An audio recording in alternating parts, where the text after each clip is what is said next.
विधायक जी, आज जो ये पीसी रखी गई है, किस संबंध में पीसी रखी गई? भाई, सबसे पहले तो ये है कि दादा मोहतरम के बाद जो इस लोकसभा क्षेत्र से दादाजी को माननीय राष्ट्रीय अध्यक्ष अखिलेश यादव जी ने प्रत्याशी घोषित कर रखा था और संभल लोकसभा क्षेत्र की आवाम ही नहीं, सिर्फ प्रदेश और देश के जो उनसे मोहब्बत करने वाले उनको फॉलो करने वाले लोग थे, सभी चाहते थे बर्क साहब भी क़यादत करें, रहनुमाई करें। लेकिन आज उनकी गैर मौजूदगी में जो माननीय अध्यक्ष राष्ट्रीय अध्यक्ष अखिलेश यादव जी ने मुझ पर भरोसा जताते हुए जो मेरे कंधों पर ये जिम्मेदारी दी है, जब वो आए थे बीच में 10वीं की फातिह में भी शरीक हुए थे, तो उन्होंने कहा भी था कि उनकी विरासत को परिवार के द्वारा आगे बढ़ाई जाएगी और उस पर उन्होंने वादा किया था हम उसको बात को पूरा करेंगे और अपने वादे को निभाया भी है। मेरा संभल लोकसभा क्षेत्र से समाजवादी पार्टी से इंडिया गठबंधन से टिकट डिक्लेयर हुआ है। उसके बाद में मैं आप लोगों के दरमियान में मैं संभल जब पहुंचा हूं, रात लेट आया था, तो इसलिए आप कुछ लोगों से अलग अलग बात थी, तो इसलिए मैंने सोचा सब लोगों से एक बार बैठ करके बात कर लूँगा और जो हालात चल रहे हैं उस पर भी तस्करा कर लूँगा। तो आज जो उन्होंने मुझे प्रत्याशी घोषित किया है, मैं हमेशा से ये रहा था कि जब हम आते थे संभल में, जब टिकट डिक्लेयर होता था दादा मोहतरम का हुए हो टिकट या मेरा हुआ हो, तो लोगों ने बहुत, चाहे विधानसभा हो, लोकसभा क्षेत्र हो या और ज़िलों के आवाम हो, बड़े जज्बात के साथ में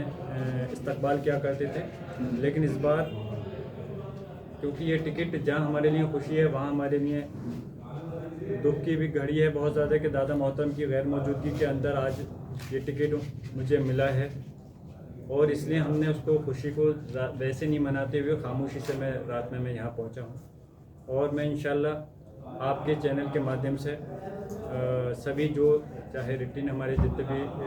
हैं या इलेक्ट्रॉनिक मीडिया से ताल्लुक़ रखते हैं, मैं माननीय राष्ट्रीय अध्यक्ष अखिलेश यादव जी ने जो टिकट दे करके मुझ पर भरोसा किया है, मैं अभी सभी अपने समाजवादी पार्टी और गठबंधन के जो भी नेतागण हैं या कार्यकर्ता हैं, मेरी पूरा प्रयास रहेगा मैं सबको साथ लेकर करके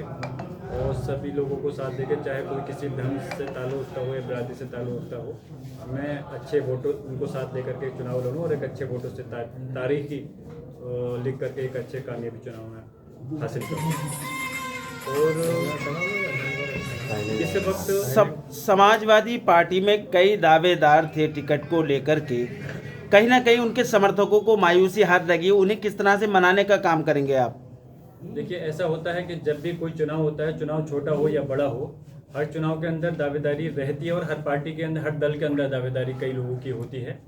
लेकिन दावेदारी भी उन्हीं दल में ज़्यादा होती है जिस दल की मजबूती होती है। जो बड़ा दल होता है तो जाहिर सी बात है, इस बार समाजवादी पार्टी का जो इंडिया गठबंधन के अंदर शामिल है वो मजबूत गठबंधन है और इस समय दावेदारी भी ज़्यादा बनती थी, तो मुझे उनसे किसी से भी किसी प्रकार का कोई मतभेद नहीं है जिन लोगों ने दावेदारी की है। और यकीनन अगर उन लोगों को निराशा हुई है, चाहे वो दावेदार हों या उनके समर्थक हों, तो मैं यकीन करता हूं कि मैं उन लोगों को मना करके, और कुछ लोग मेरी बातों से, कुछ लोग माननीय राष्ट्रीय अध्यक्ष अखिलेश यादव जी के उनको देखते हुए एक होकर के चुनाव लड़ाएंगे। कोई भी, मुझे पूरा भरोसा है कि समाजवादी पार्टी के जो भी नेता हैं या कार्यकर्ता हैं, कोई भी इस लोकसभा चुनाव की, सिर्फ ये चुनाव नहीं, एक महत्वपूर्ण जंग है। ये जंग सिर्फ जैसे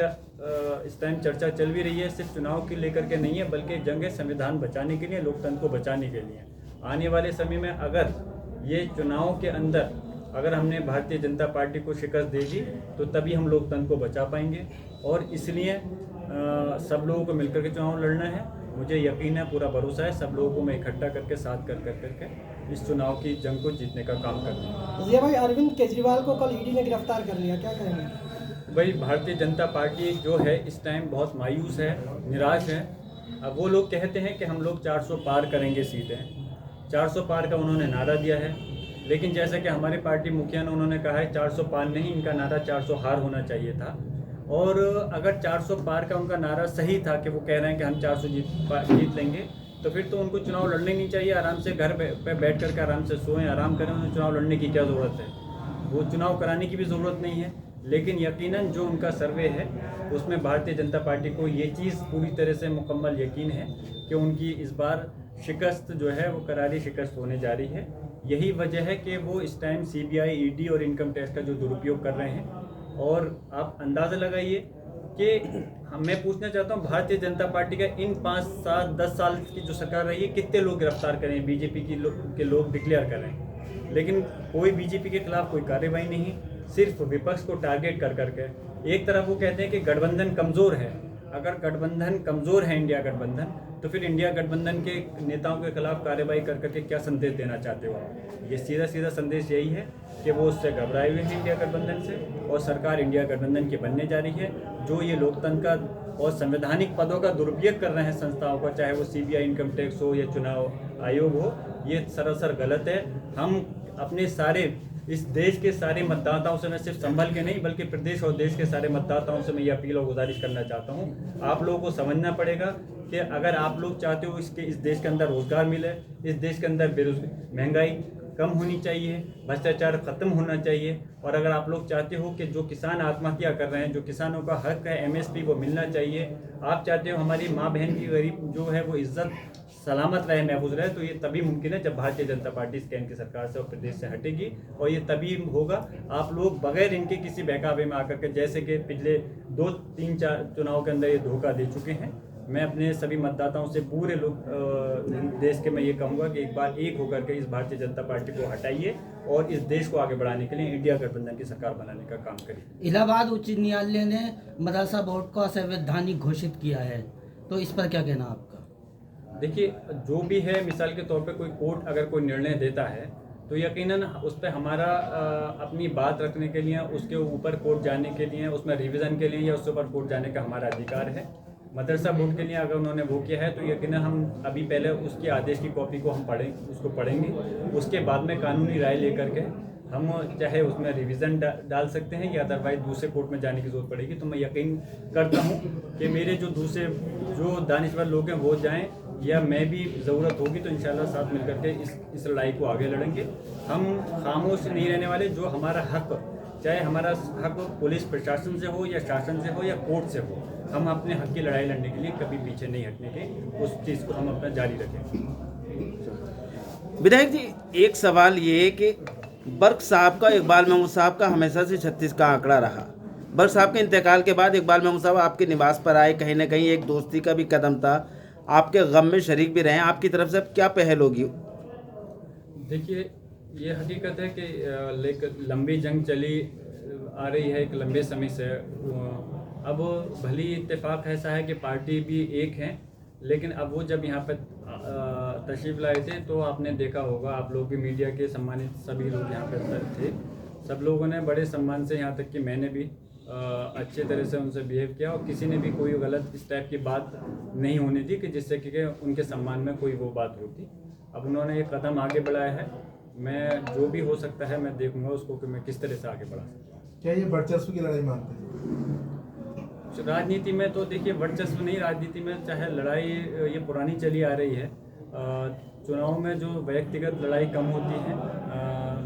मतभेद जो होते हैं वो विचारों के हुआ करते हैं, और वर्चस्व की तो मैं नहीं कहूँगा, लेकिन जो चीज़ भी है वो एक लंबे समय से चला आ रहा है। तो आगे जो भी होगा उसमें गौर करेंगे कि क्या हो सकता है, क्या कराया सकता है। फिलहाल मेरी कोशिश यही है कि जब गठबंधन की देखिए सरकार बनने के लिए जब काउंटिंग होती है तो एक एक सीट की बड़ी अहमियत होती है, और इस उत्तर प्रदेश के अंदर बड़े ही सबसे बड़ा राज्य है, 80 सीटें हैं, लेकिन एक एक सीट की कीमत है। इसलिए मुझे ही नहीं, सारे पार्टी के नेताओं को, संगठन के लोगों को, सारे पार्टी के लोगों को नहीं बल्कि सभी लोगों को समझना पड़ेगा कि किस तरह से हमें इस सीट को जिता करके ऐतिहासिक मतों से, जैसे दादा मोहतम 2.25 लाख वोटों से जीते थे। तो ऐसा नहीं है कि अगर मेरी कोशिश ये है कि मैं अगर कोशिश ये कर रहा हूँ कि उस रिकॉर्ड को भी तोड़ूँ, तो ऐसा नहीं है कि मैं दादा मोहतम बख्श साहब से आगे बढ़ गया। जो चीज़ भी मेरे पास है ये उनकी ही देन है। आज मैं जिस भी मुकाम पर हूँ उनकी ही देन है, तो मैं कोशिश करूँगा कि उस चीज़ को आगे बढ़ाने के लिए जो उनकी पॉलिसी थी, जिस तरह से अपने वो उनका जो ज़मीर था, जिस कभी ज़मीर का सौदा नहीं किया, उसको आगे राजनीतिक विरासत को आगे बढ़ाने के लिए और अपने कौम के और सारे लोगों के, गरीब मजदूर आवाम की, किसानों की, नौजवानों की, माँ बहनों की लड़ाई को लड़ने के लिए मैं इस चुनाव को लड़ रहा हूँ और इंशाल्लाह जीतने के बाद में आप देखेंगे वही बर्क साहब की जो खूबी थी, वो मेरी कोशिश रहेगी उनके नक्शे कदम पर चल करके